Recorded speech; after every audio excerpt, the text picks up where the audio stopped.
My name's Natalie, and I'm 30. If I could go back to that night, I would bite my tongue before those words ever left my mouth.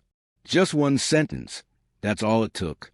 One careless, bitter remark, and unraveled everything I had with a man who once looked at me like I was his entire world.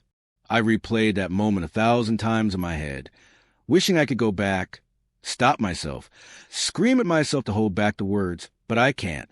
What's done is done. And now, all I can do is try to fix what I've broken. We'd been together for 2.5 years, married for a little over a year. It wasn't perfect, but it was real love, real patience, real trust. We laughed, we traveled, we fought sometimes, but we always found our way back to each other. He was everything I needed, patient, loyal, kind. The kind of man who'd never forget to send me a good morning text or bring me medicine when I was sick. But I'd started taking him for granted without even realizing it.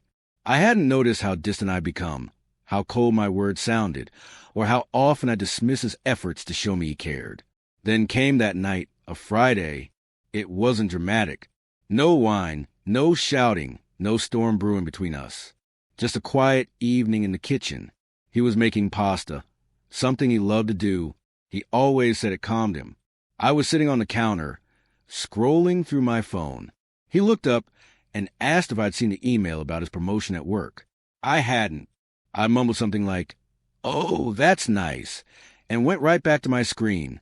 He paused, stirring the pot, and then said, "I thought you'd be a little more excited. This is a big step for me, Nat." And it was.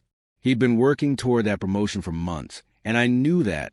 But something inside me, some frustration, some bitterness that I didn't know how to deal with, pushed me to respond the way I did. I had just come from a conversation with my mom about how my ex used to spoil me with weekend trips, and I guess that bitterness needed a place to land. So I looked at Luke, the man who had loved me through my anxiety, who showed up when I was sick, who built bookshelves in my apartment without being asked, and I said the worst thing I could have possibly said. Well, maybe if you were more like Ryan, this would have happened sooner. Ryan was my ex, cold, calculated, wealthy, and treating love like a transaction. But he knew how to impress a crowd. Luke froze. The warmth drained from his eyes, and he didn't raise his voice. He didn't curse or lash out.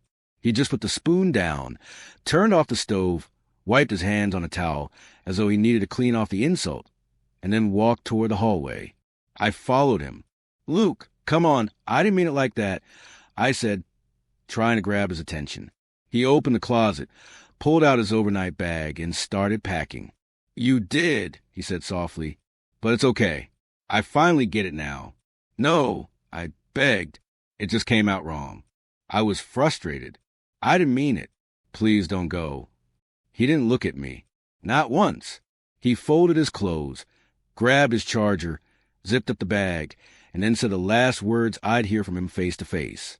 "I'm not trying to compete with your past. Nat, I just wanted to build something real. But I can't keep building a home and a heart that still makes space for someone else." He walked to the door, turned the knob, and just before he left, he stepped out and slammed it behind him. No shouting, no dramatic exit, just the quiet, final sound of that door shutting. I stood there, frozen, for a few minutes. I thought he'd come back, maybe when he'd cooled off, maybe in the morning. But morning came, and he didn't. At first, I told myself it was just temporary. We'd had little arguments before, never like this, but still, couples fight, right? But one day passed. Then two. That's when I noticed his toothbrush was gone. His favorite coffee mug wasn't on the shelf anymore. That's when it hit me. He wasn't just cooling off. He had left for real. And I couldn't blame him. I knew exactly what I had done. Luke never asked me to forget Ryan. He just asked me to stop measuring him against someone who never truly loved me. And I couldn't, or wouldn't. I'm not sure anymore. All I know is that Luke was trying to love me for who I was, and I punished him for not being someone else. A week later, I sent him a voice message. It took me 37 tries to get it right. Not perfect, just honest. I said, "Luke, I'm sorry. Not just for what I said, but for how I made you feel. All this time, Ryan had money, sure, but he never saw me. You saw me, all of me, And I made you feel like that wasn't enough. That's on me." He didn't reply. I waited another day, then another, and finally, after 10 days of silence, I got a text. "You don't need to apologize. I just need peace." And I couldn't find it with you anymore. That text shattered me, because it wasn't angry. It wasn't spiteful. It was just honest. It was like he loved me enough to walk away without hatred. And somehow, that hurt more than anything. Now it's been 2 months. I still check my phone every morning. Not because I think he'll come back, but because I still want him to. I see him in the little things. How I tie my robe, like he used to when he got cold. The way I overcook pasta, because he always took it off the stove too early. The way I still sleep on one side of the bed, leaving space for someone who's no longer mine. I don't miss the idea of Luke. I miss Luke, the man who remembered how I liked my tea, who listened to me ramble about books he'd never read, who stood quietly behind me at family dinners when I felt overwhelmed. And I let him go because I couldn't let go of someone who didn't even deserve to be remembered. If you're watching this, and you're in a relationship with someone who shows up, who tries, who stays through the quiet, dull, unglamorous days, don't make them feel like second place. Don't wait until they're gone to realize they were always the better choice.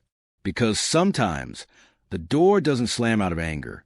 Sometimes it slams out of self-respect. And if they leave for that reason, they don't usually come back.